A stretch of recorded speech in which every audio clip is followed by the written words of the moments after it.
اعوذ باللہ من الشیطان الرجیم بسم اللہ الرحمن الرحیم۔ وظیفہ ٹیچر اسٹوڈیو کے میں اپنے تمام بھائیوں اپنی تمام بہنوں کو السلام علیکم ورحمۃ اللہ وبرکاتہ کا تحفہ پیش کرنے کے بعد آپ لوگوں کی خدمت میں آج ایک ایسا عمل لے کر حاضر کر رہا ہوں۔ آپ میں سے کئی لوگ ایسے ہیں جن کی شادیوں میں بندشیں ہیں، رکاوٹیں ہیں، رشتے نہیں ہو رہے ہیں۔ تو میرے عزیز بھائیوں بہنوں، آج کا ہمارا یہ جو وظیفہ ہے یہ بہت ہی بہترین وظیفہ ہے۔ شادی کی راہ میں کسی بھی رکاوٹ کو انشاءاللہ تعالی یہ ختم کر دے گا۔ اور اگر کسی بچی اور بچے کی شادی میں بندش ہے یا جو بھی مسئلہ ہے، جو بھی پریشانی ہے، کسی نے کوئی حسد کی وجہ سے کسی نے کوئی تعویذ جادو کرایا ہے یا کسی نے حسد کی وجہ سے کوئی بندش لگائی ہے، تو جس ترتیب سے آپ کو میں بتاؤں گا آپ نے اسی ترتیب سے پڑھنا ہے اور اسی طریقے سے آپ نے عمل کرنا ہے۔ انشاءاللہ تعالی آپ کو بہت جلد آپ کو اس کا رزلٹ ملے گا، بہت جلد شادی بھی ہوگی، اور جو اس میں رکاوٹ ہوگی جو بھی انشاءاللہ تعالی اللہ کے حکم سے وہ ختم ہو جائے گا۔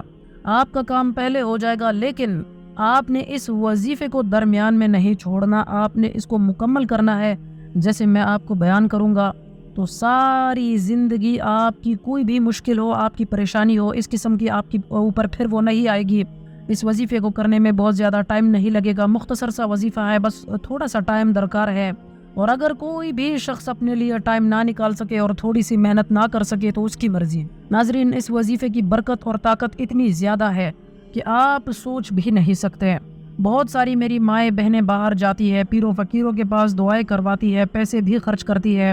اگر یہ والا وظیفہ آپ کر لیتے ہیں تو آپ کو کسی کے پاس جانے کی ضرورت بھی نہیں پڑے گی، اور جو آپ چاہتے ہیں اور جیسا آپ چاہتے ہیں ویسے انشاءاللہ تعالی اللہ کی ذات رشتہ آپ کے لیے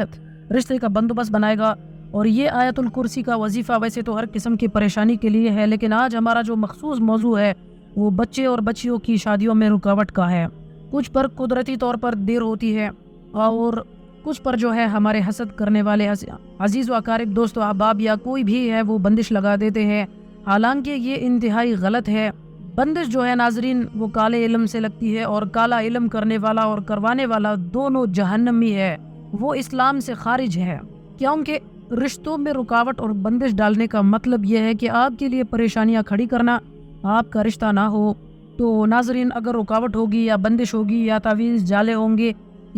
ڈالے ہوں گے کسی نے، تو اس کے وجہ سے آپ کے گھر رشتے نہیں آئیں گے، اور اگر کوئی آئے گا بھی تو اس کا جواب جو ہے وہ ہاں میں نہیں ہوگا۔ ہمارے علاوہ بھی اللہ تعالیٰ کی ذات نے اس دنیا میں بہت ساری مخلوقات پیدا کی ہے، کچھ اچھی ہے کچھ بری ہے، اور جو کہ رشتوں میں رکاوٹ ڈالتا ہے اور کالے علم کا سہارا لیتا ہے، تو وہ جو کالے علم کی مخلوقات جو طاقتیں ہوتی ہے وہ یا تو رشتہ آنے نہیں دیتی، یا جو رشتے آتے ہیں تو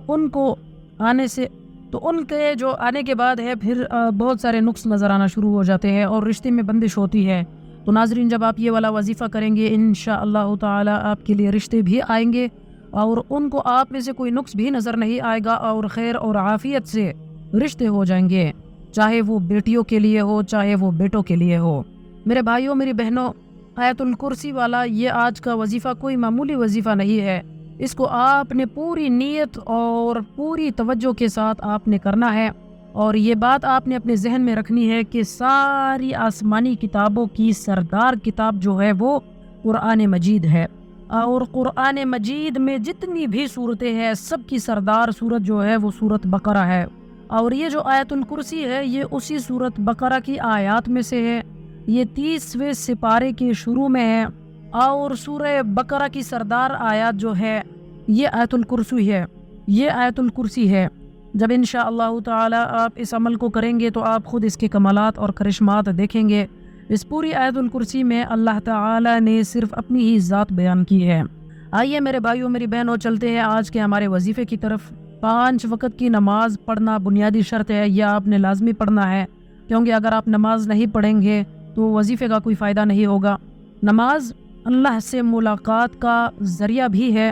یہ اللہ سے اپنی حاجت بیان کرنے کا ذریعہ بھی ہے، اور ہم جب اللہ سے مانگیں گے اگر ہم نماز نہیں پڑھیں گے تو پھر اس کا کوئی فائدہ نہیں ہے ناظرین۔ اور اس وظیفے کو شروع کرنے سے پہلے آپ نے صدقہ لازمی دینا ہے، اور اس نیت کے ساتھ دینا ہے کہ یہ میں اپنی شادی کا وظیفہ شروع کرنے لگا ہوں یا شروع کرنے لگی ہوں، اس میں جو بھی رکاوٹ ہے تو اللہ کی ذات اپنے فضل اپنے کرم سے دور کر دے، اور میں جو کچھ پڑھنے لگا ہوں یا لگی ہوں تو اس سارے عمل کا یہ صدقہ ہے۔ صدقہ جو بھی آپ کو حسب توفیق ہو وہ آپ ادا کر دیجئے۔ سب سے جو بہترین صدقہ ہے وہ یہ ہے کہ آپ کسی بھوکے آدمی کو کھانا کھلا دیں، اور اس کے بعد آپ کی کوشش یہ ہونی چاہیے کہ کسی بھی وظیفے میں آپ نے بولنا نہیں۔ اسی لیے میں کہتا ہوں کہ آپ نے الگ کسی کمرے میں بیٹھنا ہے، 1 سے 2 بلے ہیں، اگر آپ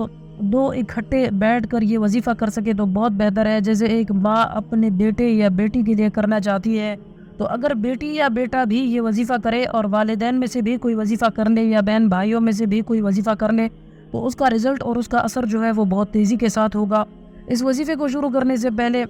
آپ نے وضو کی حالت میں بیٹھنا ہے۔ وضو کی حالت میں آپ نے یہ وضو کرنے کے بعد جب آپ وظیفہ کرنے بیٹھیں گے تو پھر آپ کو وظیفے کا جو کمال ہے اور جو کیونکہ یہ اس وظیفے کا حصہ ہے، آپ کا لباس بھی پاک صاف ہو، آپ جس کمرے میں بیٹھے ہیں وہ بھی پاک صاف ہو۔ اب آپ نے تہجد کے وقت اگر اس عمل کو کرنا ہے تو آپ کر سکتے ہیں، اگر آپ تہجد کے وقت نہ کر سکے تو سب سے بہترین جو وقت ہے وہ عشاء کی نماز کے بعد کا ہے۔ عشاء کی نماز کی جو اوقات ہے یعنی جماعت جتنے بجے بھی ہوتی ہے اس کے بعد آپ نے تھوڑا سا ٹائم نکالنا ہے کہ اتنے بجے میں نے اس عمل کو شروع کرنا ہے، تو اتنے بجے یہ آپ نے روزانہ شروع کیا کریں۔ پھر آپ نے اول آخر درود ابراہیمی پڑھنا ہے، اس کے بعد روزانہ آپ نے آیت الکرسی کو 41 مرتبہ پڑھنا ہے، اور پڑھنے کے دوران یہ آپ نے نیت کرنی ہے کہ یا اللہ تو سب سے زیادہ طاقتور ہے، تو میری شادی میں جو بھی رکاوٹ ہے جیسی بھی رکاوٹ ہے تو اپنے فضل اپنے کرم سے اس کو دور کر دے۔ آیت الکرسی آپ نے جب پڑھ لی اس کے بعد آپ نے ناظرین ہاتھ اٹھا کر دعا مانگنی ہے۔ انشاءاللہ تعالی اللہ کے فضل اور کرم سے معاملات ایسے بدلیں گے، آپ اپنی آنکھوں سے دیکھنا شروع کر دیں گے۔ جلد از جلد آپ کا رشتہ ہوگا، جہاں آپ چاہیں گے وہی آپ کا رشتہ ہوگا، خیر اور عافیت والا رشتہ ہوگا۔ اللہ پاک عمل کرنے کی توفیق عطا فرمائے۔